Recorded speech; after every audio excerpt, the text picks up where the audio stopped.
Dengarkan baik-baik. Di jantung Pulau Jawa, di tengah kabut yang tak pernah sepenuhnya hilang, berdiri Borobudur. Ia adalah keajaiban.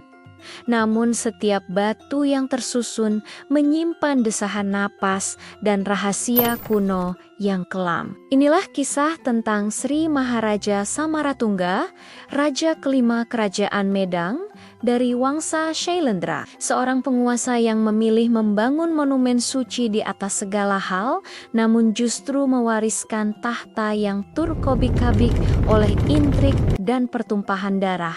Antara tahun 792 hingga 835 Masehi, Samaratungga duduk di atas tahta yang dingin. Ia bukan raja penakluk yang gila perang, melainkan seorang raja yang terobsesi pada kebudayaan dan agama. Ia ingin mengukir keabadian, dan pada tahun 1825 Masehi, mahakaryanya selesai. Borobudur, candi raksasa yang seolah menantang langit, berdiri tegak. Tetapi berapa banyak harga yang harus dibayar untuk kemegahan abadi ini? Apakah kemegahan ini dibayar dengan stabilitas kerajaannya sendiri? Pertanyaan ini menjadi pintu gerbang menuju salah satu misteri terbesar dalam sejarah Nusantara. Kunci untuk memahami masa kelam ini tersembunyi dalam kepingan batu, prasasti kayu mungan tertulis pada tahun 824 Masehi.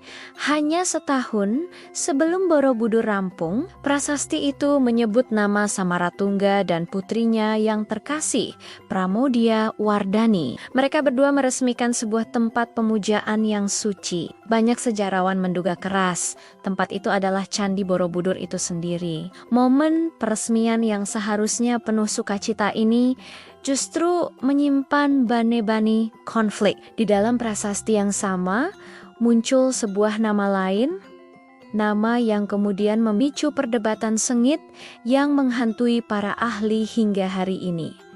Rakai Patapan Empu Palar?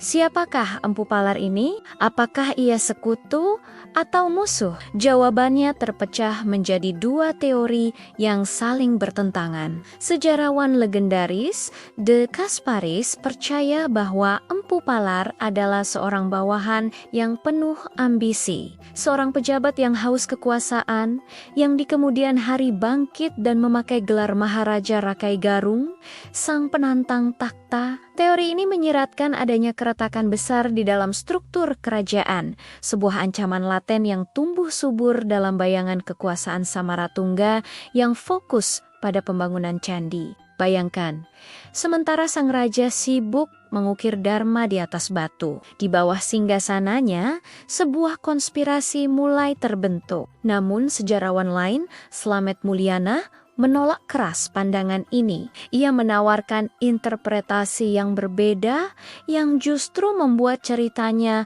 semakin rumit dan mengerikan. Mulyana bersikeras bahwa gelar terakhir Empu Palar hanyalah haji, sebuah gelar untuk raja bawahan, bukan maharaja. Jadi, tidak mungkin ia adalah Rakai Garung yang bergelar maharaja. Bagi Mulyana, identitas Rakai Garung jauh lebih mengejutkan. Ia berhipotesis bahwa Rakai Garung bukanlah orang lain, melainkan nama samaran atau gelar daerah dari Samaratungga sendiri. Coba bayangkan implikasinya, seorang raja yang memiliki sisi gelap, seorang penguasa dengan dua wajah. Di satu sisi, ia adalah Samaratungga, Raja Suci pembangun Candi Agung. Di sisi lain, ia adalah Rakai Garung, sosok misterius yang mungkin menjalankan politik keras di balik layar. Identitas aslinya terkubur di bawah lapisan tebal sejarah,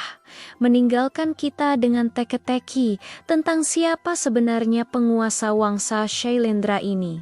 Kontroversi identitas yang membingungkan ini kemudian menjalar ke segala arah, melibatkan para pewaris takhta selanjutnya. Kisah ini tidak berhenti pada Samaratungga dan Rakai Garung, tapi berlanjut pada pernikahan politik yang menentukan nasib kerajaannya. Putrinya, Pramodia Wardani dinikahkan dengan seorang pangeran bernama Rakai Pikatan Empu Manuku. Pernikahan ini menjadi titik sentral dari perebutan kekuasaan yang akan datang. Sekali lagi, para sejarawan terbelah. Jika kita mengikuti teori De Kasparis yang meyakini Empu Palar dan Rakai Garung adalah dua orang berbeda, maka pernikahan ini adalah manuver politik yang cerdas. De Kasparis berpendapat bahwa Rakai Pikatan adalah putra dari Empu Palar, sang pejabat ambisius. Jadi, pernikahan Pramodia Wardani dengan Rakai Pikatan adalah sebuah upaya untuk menyatukan dua kekuatan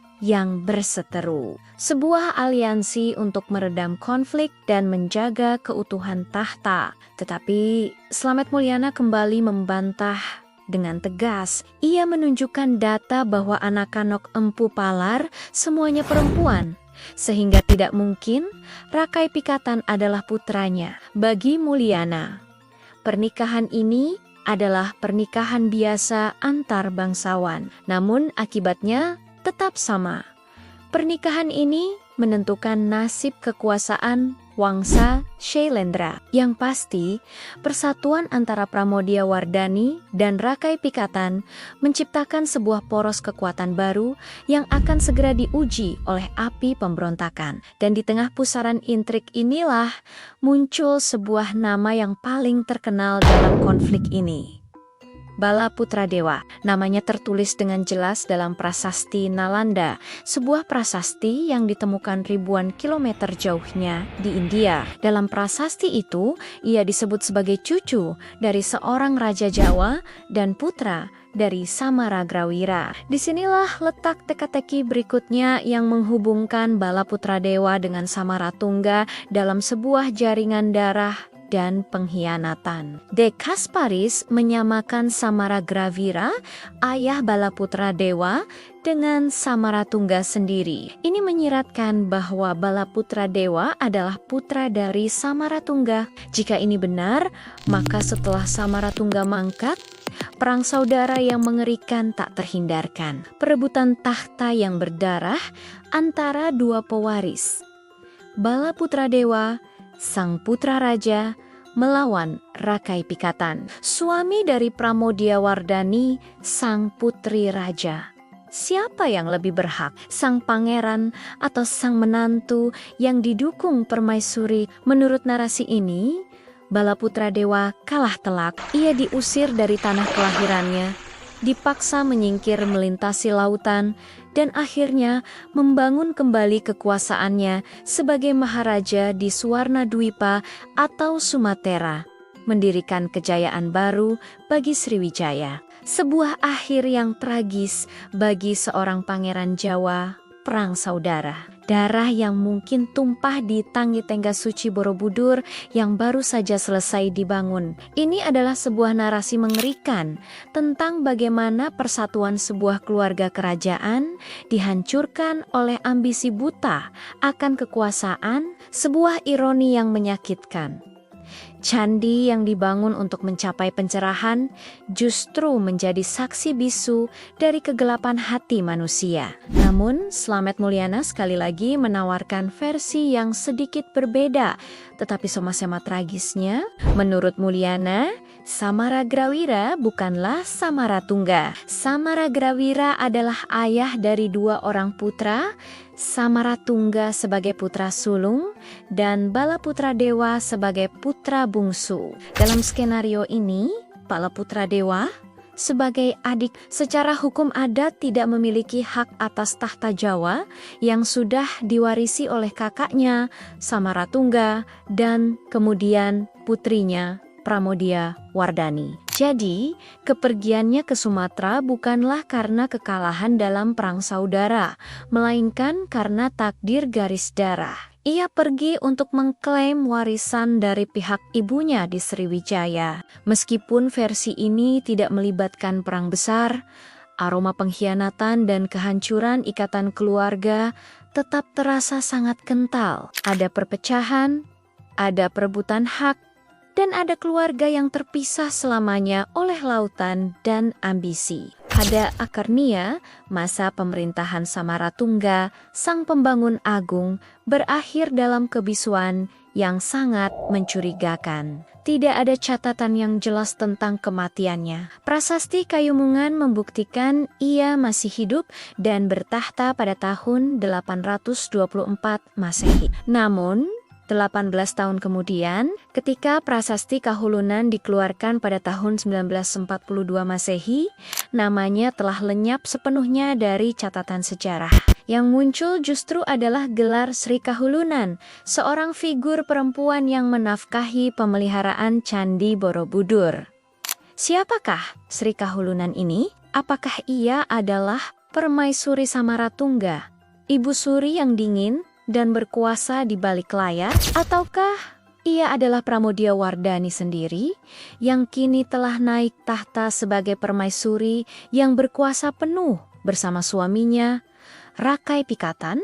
Yang jelas, Samaratungga, sang pembangun keabadian, lenyap dari panggung sejarah sebelum tahun 842 Masehi. Mungkin ia mati mendadak karena sakit, atau skenario yang lebih kelam, ia disingkirkan secara dayam-dayam dalam sebuah kudeta sunyi yang tak terpecahkan hingga kini. Ia membangun monumen untuk selamanya, tapi namanya sendiri menghilang dalam keheningan. Kini, Borobudur berdiri tegak, sebuah monumen yang maha agung, sebuah warisan dunia yang kita banggakan. Namun, di balik keindahannya, setiap relief dan stupanya diukir dari kisah nyata tentang konflik, pengkhianatan, dan perpecahan keluarga yang abadi. Setiap batunya seolah menyimpan bisikan tentang betapa mahalnya harga sebuah takhta, dan tentang kutukan ambisi yang terus menghantui wangsa yang berani mencoba membangun surga di atas bumi. Kisah Samaratungga adalah pengingat bahkan di puncak kejayaan, bayangan kegelapan selalu mengintai. Terima kasih sudah menyimak kisah kelam di balik kemegahan Borobudur. Jangan lupa untuk subscribe agar tidak ketinggalan misteri sejarah lainnya.